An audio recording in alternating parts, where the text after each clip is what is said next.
Hi guys, welcome to my studio. Welcome to Maxim Art. Today I'm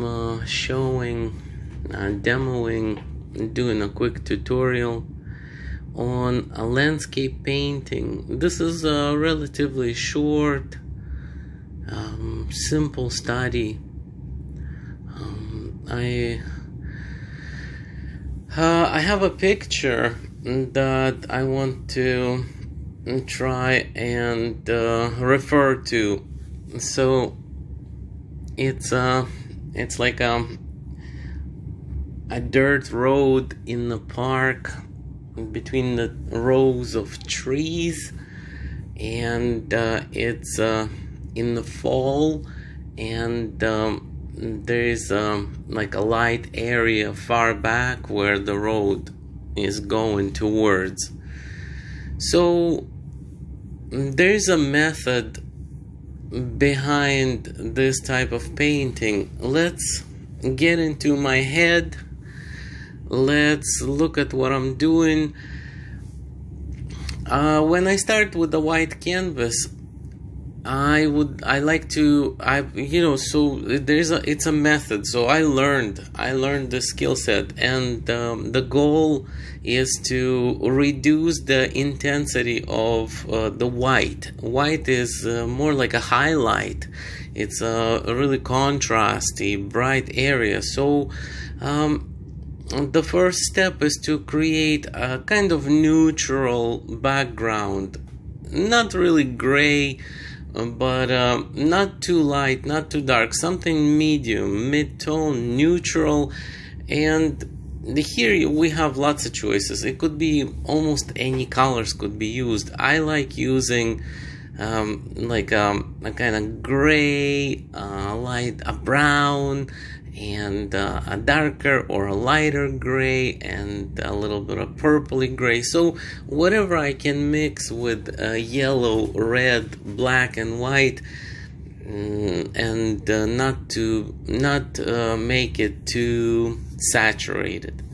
Then I quickly kind of sketch the layout, like a plan, a map of what's going to be happening. There is a line across, that's the horizon, separating the sky or the top from the ground. Then like where's that road or pathway is going, where are major shapes, elements, the trees are located. And then I begin to block all of that in. And the blocking in means it's a process where large blocks of light and dark and color properties are coming in. So I set up all my darks with maybe black, or maybe a little bit of mixture, a little off black. Then I'm setting up like the top area with all my foliage colors that I'm looking at the reference, and the photo is telling me, oh, there is lots of dark browns, red browns, and orange and yellow brown. So I'm mixing a variety of that, and I'm blocking it in, and I'm staying away from something that's too light. So this is a method where highlights and details and really colorful elements, they come in at the end as really thick brush strokes or paint marks that are on top of the lean layer of what's being painted, blocked in the beginning. So I am doing some observation. I am referring to my photograph of what I want to paint, and I am doing a study of in acrylic of a landscape. So mixing whatever I need, like a red or if I mix red with black and add a little bit of white, it's gonna give me a really nice gray purple, like a variety of these gray purples. If I mix yellow with black, I can get these subtle greens. Then I can make orange with yellow and red plus white, and so on and so on. So a lot of fun mixing and trying to block major light and dark and color information in. This is a kind of process where it is fairly lively and movable. Notice that I am reshaping many things as I go along. I am not staying too long within any area to define it and to finish it just yet. What to think about, to keep an eye out for is I would like to have a kind of a depth, like a notion of perspective in that picture. So trees or elements or even the foreground, like anything up close is bigger, and everything gets a little smaller and progressively lighter and less saturated. Even on the bottom left, where the trees are sitting in that area of grass or the lawn, or where all the red and orange and yellow, brown or ochre is visible. Notice how the close-up of that lower left area of the painting is like more red, broader elements, and it gets progressively like broken up into a bit smaller elements, and then it's faded the further, it's more faded the further it goes. And I'm keeping this mode going, like if there I am mixing and trying to get things to become smaller, to recede, not to be as colorful, as pronounced. So close up and the background. What else? The treatment of different areas. Like I am taking these arching strokes into the foliage at the top of the trees. I'm making them arch that way. Then the trees, let's say, are painted more vertically from top to bottom. Then the grassy area or the area covered with fallen leaves or fall colors on the floor is more horizontal, and the brush strokes are climbing around the planes of the surface. Like if the surface is changing to curve down, then I curve my brush down. So this is building a 3D notion into the surface, so that all of the surfaces are painted in a dynamic way with the brush strokes angles going on an angle that better describes the angle of the surface.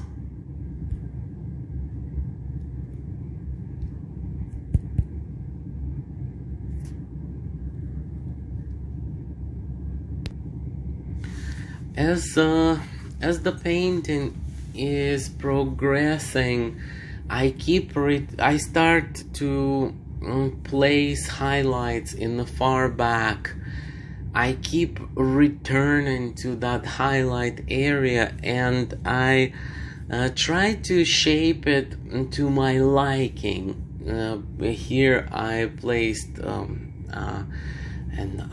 ochre, like a light yellow brown. Maybe I didn't like it, maybe I went over with an orange, maybe. So keep shaping that area and adjusting it to nearby areas. And then I take that notion of the light over to the behind the trees.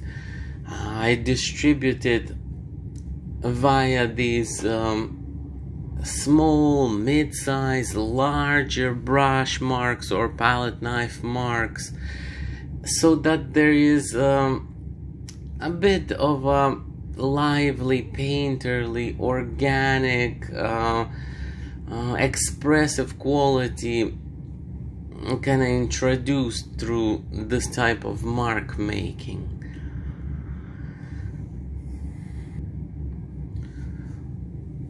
It's pretty important to remember that everything is movable and adjustable in this type of painting.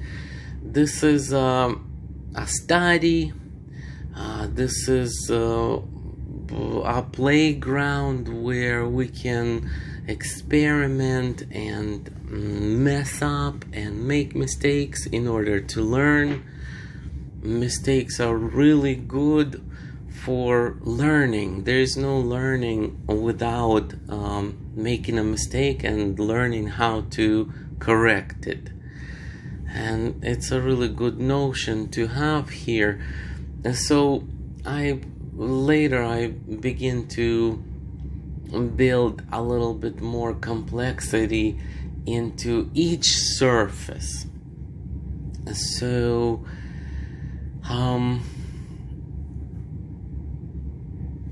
per square inch there needs to be some kind of interesting, diverse surface there. So if something looks flat and too simple and not to my liking, maybe I go back to all of these areas. And I also travel with my efforts, with my painting. I go all around the surface of the picture. Here let's say I mixed a color and I used it in the background beside the tree or on the bottom of the tree. Then I look for where else can I continue this mode of using this color. This really attributes to kind of consistent stylistic and information movement, and also color consistency. Similar colors are appearing in various parts of the painting. What else can we do?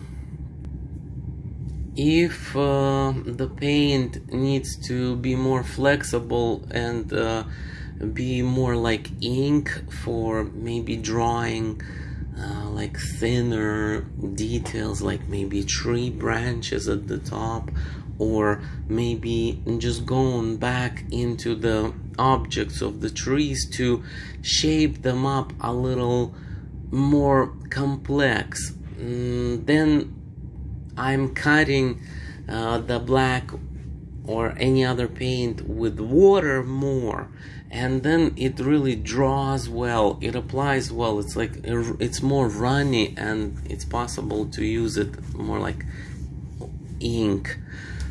Speaking about the trees, I noticed that in the past I tended to make them really simple and stubby and kind of straight, and now I am more keen on finding a particular unique shape to each tree, each object. So notice the contours on some of these objects. I am going back to, like, you know, cut into the outline, cut into the contour, so that things are not so straight, not so cartoony, not so mechanical. Looking for a more complexity to my forms, the forms that I'm painting. When I paint, some areas are getting more dry. Let's say I'm painting on one side of the painting, then another part of the painting has a chance to dry. So I kind of navigate that way. If I want to come back with some more detail or paint over top of something, I'll stop struggling with the wet paint and just move my effort, my attention to elsewhere. Oh, I can work on this side now for a little while, and then I'll remember to come back and do what I wanted to do over there when it dries a little bit. On the other hand,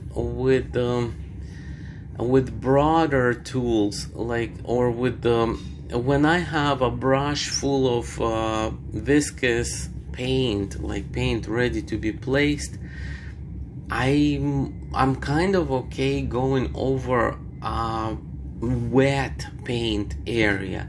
I'm going to kind of incorporate the wetness, like let the color underneath and the new color and the new brush stroke blend together a little bit. I might move them, break up the edge of the brush stroke, and let the two colors merge and produce like a painterly expressive surface. And the same goes for palette knife.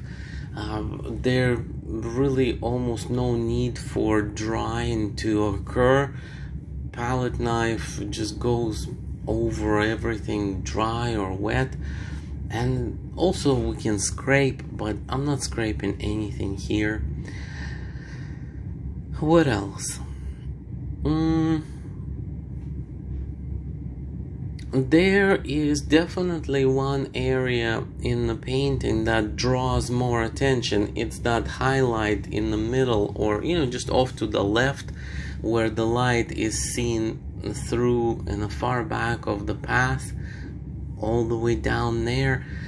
And that's where I would spend a little more time, because that's gonna be a striking focal point for the viewer. The viewer, anyone, you, me, anyone else looking at this project will notice that focal point first. It's really contrasty. It's really jumping at me, kind of hits the eye.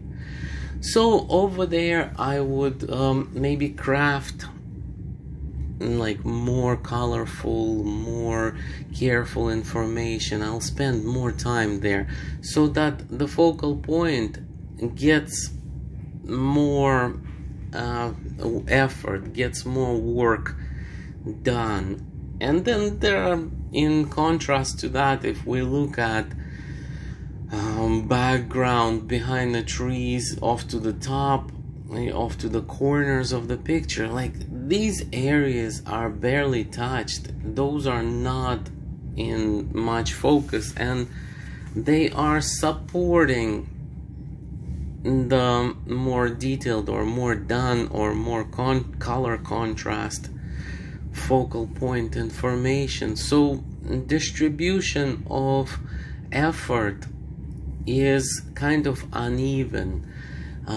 Put the effort into some elements that will really be seen. Like, I went back to really do up the trees a bit more at the end.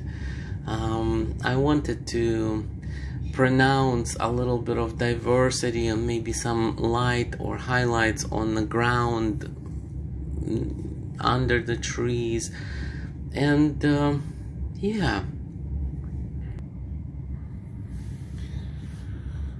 What else do I have? I have tools nearby, so everything is really accessible. My work area is really kind of put together to suit my work style. I like a tarp on the floor. I like everything close by. I installed like an extra light above my painting area, so I get good amount of light and keep hydrated and happy, as happy as I can get myself to be. Thanks so much for joining this demo. I am really looking forward to just keeping it up and doing as much as I can do on daily, weekly basis. There's so much I want to share with you guys. I want to encourage you. I was just like anyone else. I didn't know how to do any of this, and I learned about art, and I had some really good teachers and supportive family, so I kind of retained a wealth of knowledge. But also it was a lot about my own ability to motivate myself. It really seems like a good idea to me to create with art supplies. It's like, I love eating, I love watching movies, and equally I just love to get my hands dirty and get into art projects. My personality traits, I like to sit in one area and be occupied with something creative and peaceful, and it's a little bit solitary, and that's okay for me. And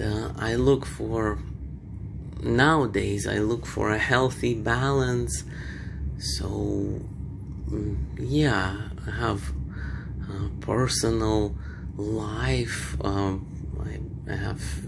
I talk to family members. I go on dates with my lovely significant other, and yeah, kind of peacefulness and meditation among overall chaos around me. My ambition is I lower my ambition. I just want to participate in what makes my heart sing.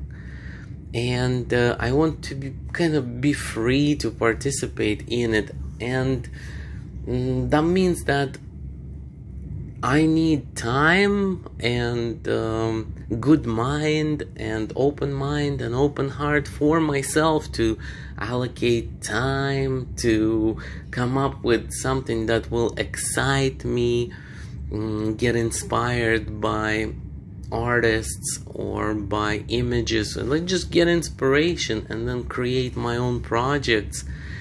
And I know that quantity and consistency makes for kind of solid participation. So how do I keep it up? How do I stay on the kind of life that is worth living for me? So yeah, I think a lot about that, and I keep showing up for myself